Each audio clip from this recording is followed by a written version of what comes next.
Welcome to this week in Missouri Politics from the state capital in Jefferson City.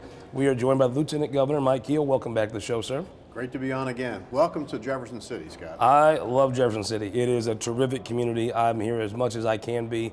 The downtown is great. I love your city. It is a terrific place to be. Well, great. It's our city, and we think it's a great community as well. We've enjoyed raising our kids here and our business here, so we're awful proud of what others have done before us, actually, to make this community so great.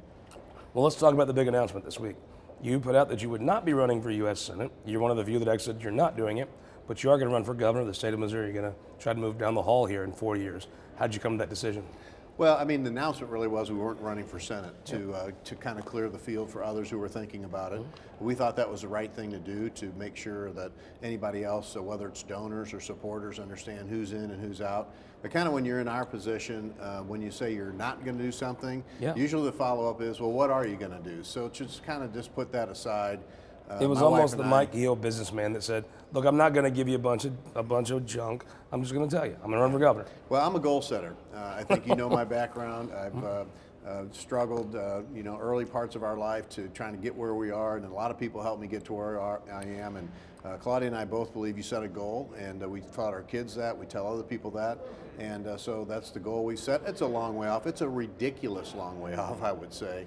But you got to have something in your sights and let folks know. I've been lucky enough to know a little bit of your story, and if you told folks how your story started, growing up in the situations that you did, no one would think that you'd be a major candidate for the governor of the state of Missouri.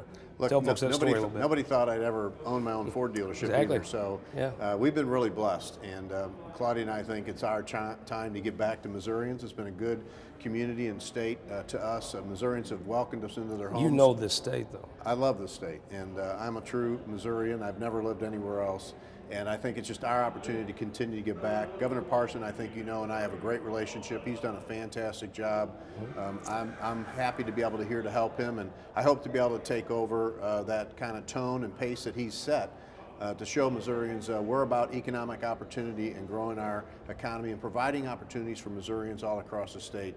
That's what I want to continue. You know, there's an integrity, though, that comes with that. That when you see Mike Parson, you see a man of integrity. You see somebody you respect. When he says something, you don't automatically wonder if it's true or not. You exhibit a lot of those qualities, that tone and tenor, but it's also that integrity. Well, it's, Governor Parson is that way. Sometimes you don't always like what he says, but he's going to tell you where he's at. And that's a valuable lesson I learned in the business life, in life, in our Senate career. You are only, what you have is yourself and your word. So we're going to continue to try to do that, let people know who we are. Not everybody will like that, but at least they're going to know where we stand. But something you've been consistent on, that's taxes. Not maybe being ridiculous or trying to score headlines, but keeping a rein on government. If you were a governor, you'd probably be the governor that's created the most jobs since, gosh, I don't know. I mean, maybe the governor that owned the apple orchards in Northeast Missouri. I mean, it's been a long time since a true businessman, job creator was governor of Missouri. Well, yeah, I think for number one, we've presided either as lieutenant governor or as voting as a senator over two of the largest tax cuts, really the only tax cuts we've seen in almost 100 years. Because I think Missourians can do a much better job of deciding how to spend their money than the government ever will be able to do. And that goes back to the job creation piece. I saw people that we hired that would get their paychecks and what they would do with that, how they would, use it to treat their family and use it to balance the family household budget, what they would invest in, and Missourians can make a much better decision. So creating jobs, giving people opportunities, and letting them keep just a little bit more of what they earn seems to do well for our economy. I ain't never met a guy that looked at his pay stub in the week and said, you know what, I didn't give the government enough money. No. I got to send more. Well, if you do, there's something wrong with that man or woman. But I'll tell you, you go back to COVID, and you say, well, you look at decisions doctors made and suggestions they made. Well, most folks would be guessing about the things that went into those decisions. Every Republican I know talks about job creation. You actually know what it's like to decide, can we afford this extra person? What can we pay them? How much do we have to pay them to get a good person for this job? You don't have to guess about what goes into the decisions to create a job. That's a very unique perspective in politics these days. Well, that's what I think. Missouri is a huge business, and I've obviously never run a business as large as the state of Missouri. But the common principles, to your point, are right. Is that the common sense hiring and expansion and what you need to make your business unit work? That's something we have a lot of experience in, and I think that brings a unique quality for us to potentially the governor's office in the future, and certainly lieutenant governor's office now, and then senator. was somebody who signed both sides of the paycheck, somebody who's had to, unfortunately, when times got bad, had to lay people off back for us in 2008 and 9, a time I'll never forget. But also experienced some good economic expansion opportunities where we're able to grow our business and hire more people, provide for more Missouri families. So I've been on both sides of that coin. I can use that experience as we move forward. So let's talk about something I was a little surprised by. There was education reform was moving through the House. That had some personalities. The bill was getting a little stuck. You went over and kind of sorted things out. I think there'll be some folks surprised to know that the person who's probably the most responsible for moving that education reform was you. How'd you come to decide that? Because I'll tell you, now I ain't never seen a Palmyra Panther want a charter school. I've never seen a Jefferson City Jay care about school reform. Never seen a Dexter Bearcat. How do you come down on the side of changing the schools, which a lot of schools don't support? Well, yeah, no, for one, let me tell you about the House. A lot of capable people involved in that conversation. Leadership in the House certainly is capable of moving things, but every once in a while, as you know, I've been a referee in a lot of situations here over the years, and I enjoy trying to make sure good people that I respect on both sides that just seem to have somehow gotten disconnect, try to kind of get them together and say, let's concentrate on where we're going. But how did you pick this issue to come in and help save? Yeah, school choice is not something that's normally in my wheelhouse, but definitely education reform is something we've got to keep our eye on because so many times we get lost in what the adults want and we forget about what the kids need. And so we're a large state. You hear us say this all, whether it's about COVID or taxes or anything else. You know, we're not a one-size-fits-all. You can't just take a broad brush across Missouri and say what's good for Butler County is the same that's good for St. Louis County, the same is good for Platte County. But the tools that we need to be able to provide those adults, those citizens, those moms and dads, as well as the school boards and the communities at some point in time, I think are what we got to continue to focus on so we can get the best opportunities for our kids to prepare them for the workforce that we have. And sometimes some of those tools need to be a little bit of reform for people to be able to consider. Well, I've asked that question to a lot of folks. I guess you've created more jobs than I have. Maybe we want to talk about something else. Well, you know what, Scott? We're in a great country and a great state, and you'll have opportunities to create more jobs and grow your business. I'm confident in that. Hopefully you keep cutting taxes. That'll be the case. Yeah, exactly. Let's talk about the Second Amendment, something that I know matters to everybody. Everybody's going to vote in that Republican primary. They care about that. When they see Joe Biden come out and after a mass shooting, a terrible tragedy, the first thing they say is we want to take some guns away. That strikes pretty deep in the heart of Missourians. Yeah. You know, it's a cliche you hear a lot about, and I don't want to take loss of life too, casual. But you know that the person behind that weapon is the person we need to try to get help for. Just this week, I was at Midway USA outside of Columbia, one of the largest internet sales, outdoor equipment, everything, but a lot of guns and ammo. And there's a family-owned business right here in Missouri, and we have many of them like that, by the way, who would tell you that the fear that is in Missourians and people all across the United States about what Joe Biden might do to limit their Second Amendment right is real. And it's a shame. It shouldn't be that way. We need to make sure we understand that is the most fundamental right we have. Are there things you can talk about as far as helping the person out and different things like that? Sure, I think everybody wants to talk about some of the mental illnesses we have.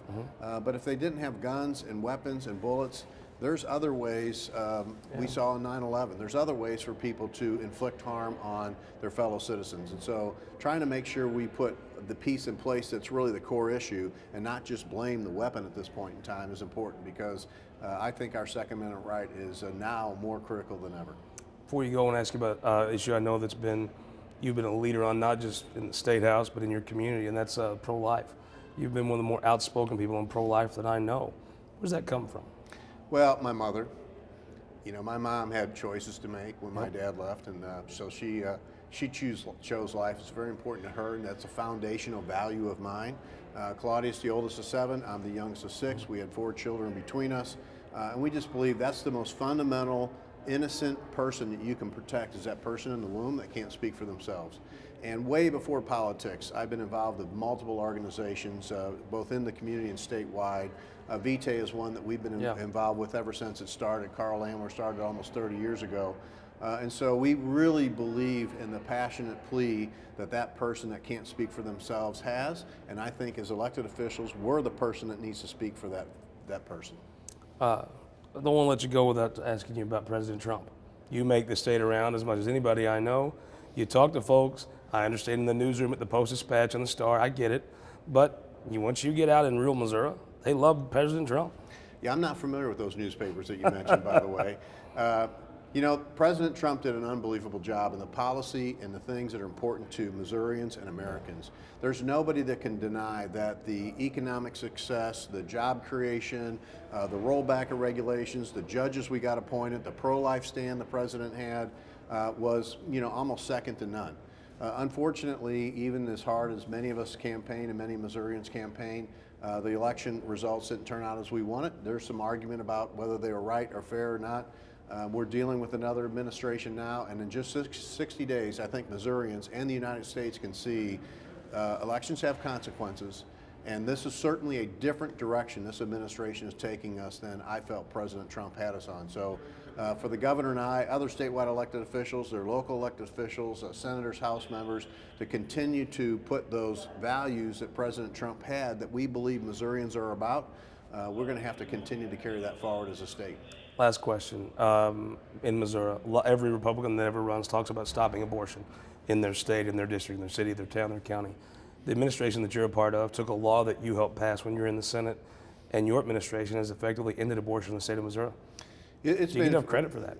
Well, you know, a lot of people help with that. I can tell you David Sater, I can tell you Bob Onder, I can tell you a lot of people in the Senate that have part of that. Elijah Haar in the House, Mary Elizabeth Coleman, Nick Schroer, I mean, President Trump, as well as obviously Governor Parson, all is a team effort to try to say, this is the life we need to speak for and protect. And if you look back just 10 or 12 years ago, we had thousands of abortions a year. Just in 2020, less than 60. In 2021 so far, I don't believe we've had one recorded so far. When you were in the room crafting that legislation, did you believe you would get to where you are today? We knew, especially with the heartbeat bill that the House passed and the Senate passed, and at the time I was the pro tem, we knew that was going to be a game changer, and that has been a game changer, and I think it's been just one of the most fundamental things we can do, again, to put that piece of policy forward. Well, Governor Kehoe, as you talk about moving down the hall here, we hope you'll come back and join us on This Week in Missouri Well, we got a lot of time, so you have a lot of shows between now and 2024, so you might get sick of me, but thanks for having me on. I always appreciate it. We'll keep it fun.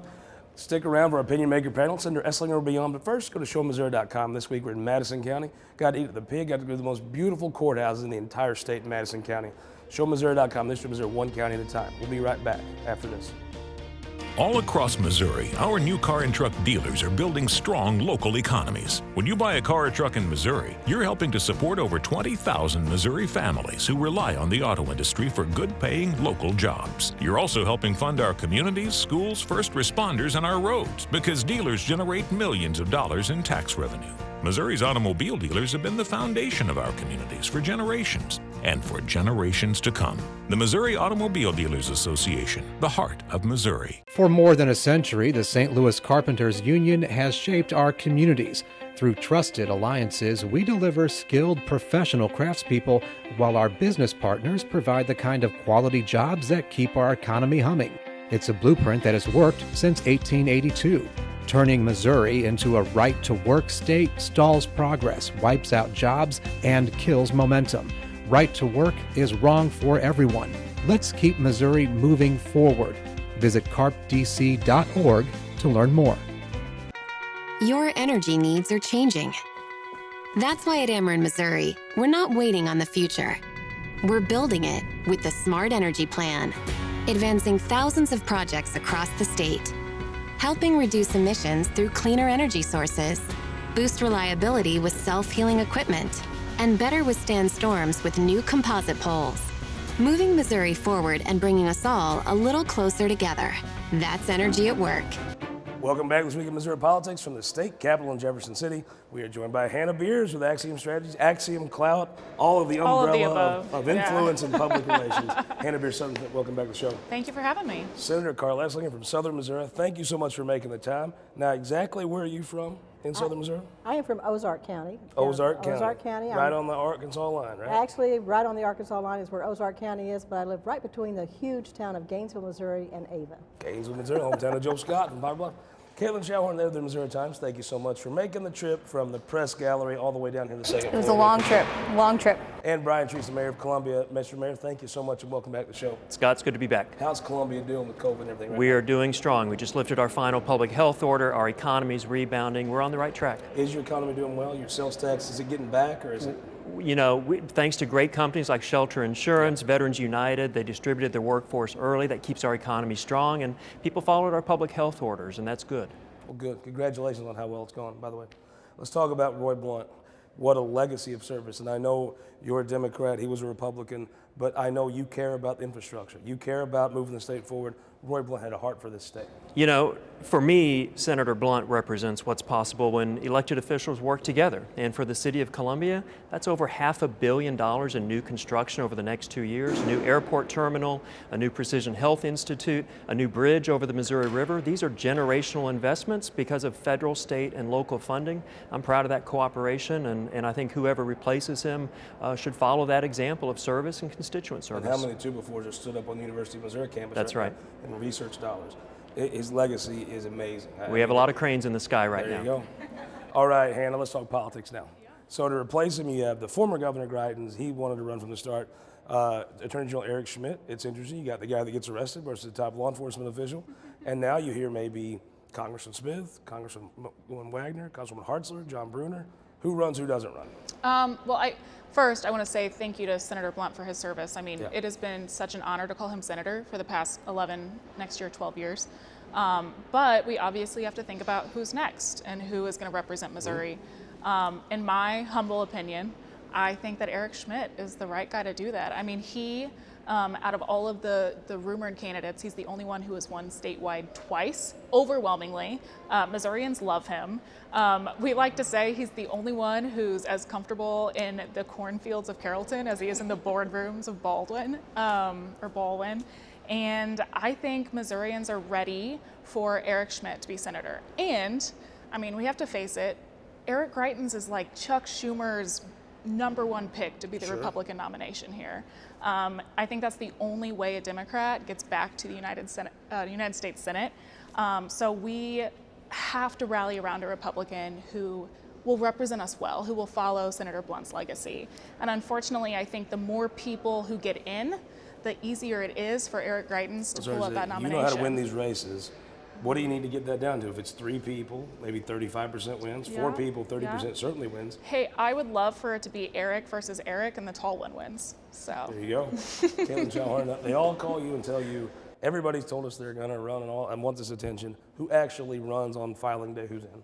I think it would be interesting to see Congressman Smith in, and I know that he's got the ear of President Trump, and I think that would be a big boost to his campaign, and I would like to see him jump in and see what that would do to a Greitens campaign. Greitens so far has really run on I'm Trump's best friend. Here are all these people who used to work for Trump who have endorsed me, and I think that would be interesting. Oh, it's kind of funny when Governor Greitens was across the hall here. Eric Schmidt was pretty quiet about him, and so was Roy Blunt, and the first 2 people he stabbed is them too. It's very Eric Greitens of him. Karla Eslinger, we're from a part of the state where there is a lot of still support for Governor Greitens. There's folks that if you're angry and you don't want to blame yourself for your problems, Eric Greitens will tell you who to blame. And there's a lot of folks that buy into that and believe it. And it's almost like it doesn't matter. They view him as somebody that is angry and they're angry. There's a sizable amount of support. How would Eric Schmidt play in Howe County?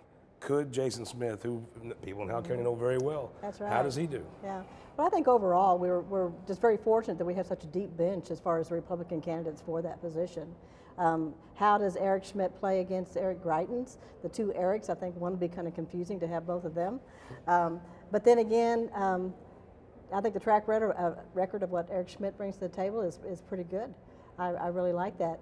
How it plays out, I'm still kind of waiting to see. I'm kind of waiting to see, keep my ear to the ground and keep you posted. There is a lot of support for Eric Greitens down in my part of the country.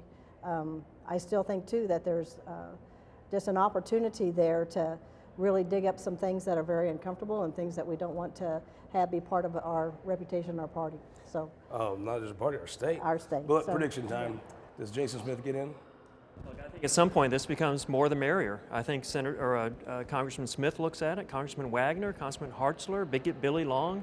That 30-35% victory margin, maybe 17%, depending on how many people get in. Kaitlyn Schallhorn, will there be more than just the two Erics, and who will that third person or fourth person be? I mean, as a reporter, I hope so, because the more, as you said, the more the merrier, and it's fun for me. So. Yeah. Prediction: will there be more than just the two Erics? I think there'll be more than the two Erics. Who will it be? Who's the extra one? I'm looking for Jason Smith, Yeah. for sure, especially in our area. Constituent service is above and beyond, and folks down there really appreciate Then that. we'll all get to talk about her running for Congress. Hannah Beers, so you have one Eric, you have two Erics. Yeah. Is there a third candidate? Who knows at this point? I think we're so lucky with our Republican congressional delegation. I love seeing them where they are and all they do Lincoln for Day Missouri. I'll give you the bad guy, the guy that's at the bar at Lincoln Day answer. Oh, I don't gosh. know Brunner how he calculates it or Vicky Hart, so I think Billy Long doesn't run. I think Jason Smith runs, and then Wagner 50-50. Either way, it's going to be very interesting, something to talk about here in Missouri politics. Mr. Mayor, let's talk about COVID, vaccine rollout.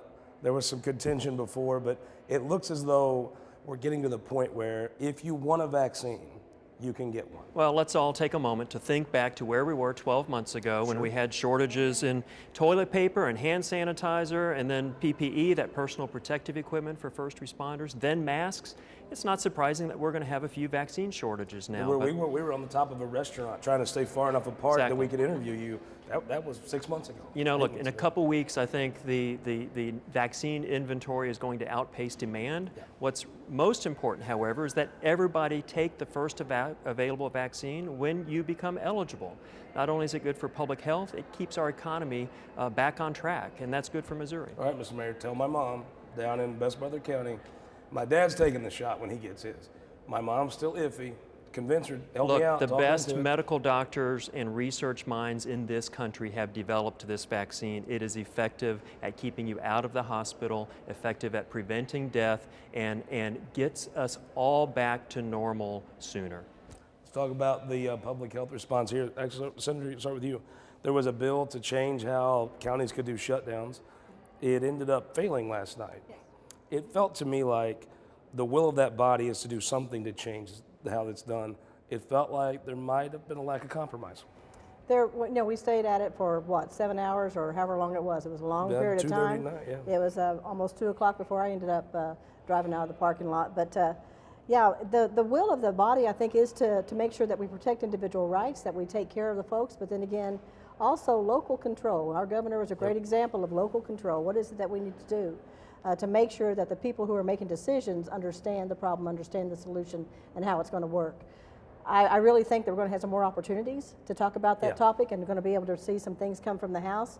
We've got a couple more, I think one more bill for sure in the Senate that could be brought up that could address the same issue that we're discussing last night, maybe not quite as complicated with a lot of other things on it.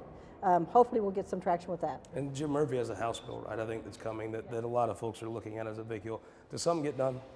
Well, Senate leadership just said today that they hope something does get done, but one that maybe doesn't focus just so much on the St. Louis area. Yeah, you're a Crawford County gal, right? I am a Crawford County gal. I didn't know the health board could do anything, actually. Yeah, I had no idea that I knew there was a health board, but had no idea they could do anything. It seems to me like a decision like lockdowns or masks or whatever you want to do is a county commissioner, mayor level. Yeah. I mean, the health board's tasked with just doing health. Yeah. The commissioners Yeah. have to balance things, mayors have to balance things. What do you think? I mean, is that where it ends up? I mean, I would hope that we get something done. I know Representative Murphy's bill deals with that as well. It's not really the place of those health boards to do that, right? That's something that should be left to elected officials. So I'm all for it. I mean, you have to balance a lot of decisions, but you're used to it. Now is not the time to second guess the governor's decision to work with local health professionals. And from day one, he coordinated with mayors like myself and across the state with our public health directors to preserve our economy, preserve public health, and those decisions saved lives, and we shouldn't be second guessing them now. So you think the system as it stands now, I mean, you're the one that actually is in the fight, is what needs to happen. You know, ironically, we have adopted as the city many of the protections that are now being considered in this bill to review our public health director's decisions every 2 weeks on a rolling basis. But, you know, to me, I committed early on to follow. You have the support of your council, though. I mean, for the most part. Yeah, I can count to 4. Unanimous, but yeah. Look, we committed to follow the data and the science, and when you do that, you can never go wrong. It's when you start following public opinion and political pressure to make these decisions that you undermine public confidence in those decisions. Well, my desire to stay out of trouble means I want to ask you about your Foxtrot bill. Oh, there you go. Tell me That's about a great topic. We have a horse in Douglas County, originated in Douglas County. It's called a foxtrotter. It's our state horse. And just wanted to bring more awareness to it, so I have a little bill, a simple bill, as they say. Oh yeah, there you go. A simple bill, and passed out of the House. And we're going to recognize the foxtrotter, that beautiful animal, for the first week of September. And it's over in the House right now. And Representative Travis Smith, who took my place, is going to shepherd that through. And we're going to have a great big party down in Douglas County the first week of September. And you're all invited. Don't threaten me with a good time. Kaitlyn Schallhorn, I think maybe the biggest thing that maybe passed this week, an eventful week, was Tony Luetkemeyer, Senator Luetkemeyer, had a bill about Kansas City police residency, but really included in it was a ton of police reform. Senator Brian Williams worked very hard for a long time. What was in that bill that may be more notable than the title of the bill? I think Senator Williams' bill that got attached to that, banning chokeholds specifically, I think that was a testament of how hard he's worked. It's clearly a labor of love for him. And I think that was evident by the amount of time he spent talking to police groups. And even when it came through committee, there were no police groups that testified against it. They testified for it. So it's clearly something that is needed and wanted just across the board. I do think, you've got a lot of folks, maybe not in our neck of the woods, but in St. Louis, Kansas City, they take to the streets and protest.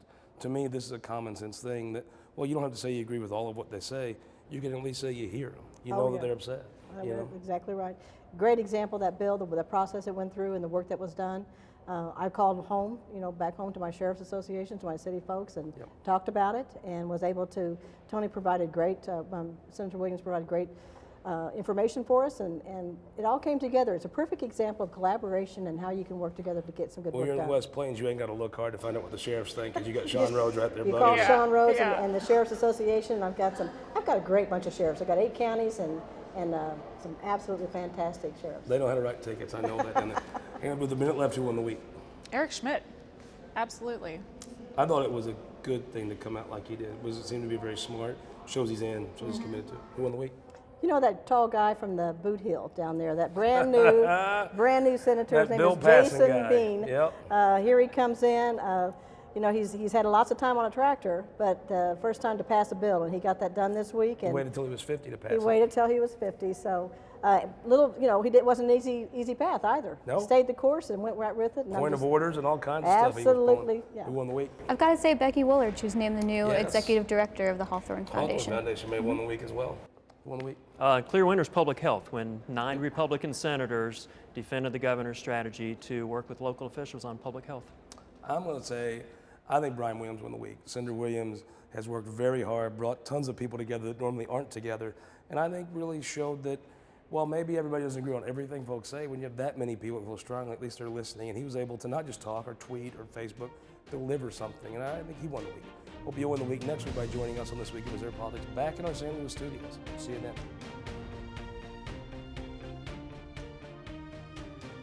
This Week in Missouri Politics, sponsored by the Missouri Association of Career Fire Protection Districts, Spire, and Sterling Bank. Guys, thank you so much for watching this show. I want to tell you about a new thing we're offering. It's the Missouri Times Podcast Network. You'll get this show every week. If you want to listen to it in your car, you don't have time to watch it. You'll get our Show in Missouri podcast, History of Missouri, one county at a time. You'll also get our midweek update. Once a week, I throw up the Facebook Live. We talk politics, usually eat a lunch and discuss politics. You'll get to hear all those things come right to your phone. Subscribe to us on iTunes or Android. Missouri Times Podcast Network. Please join us and subscribe.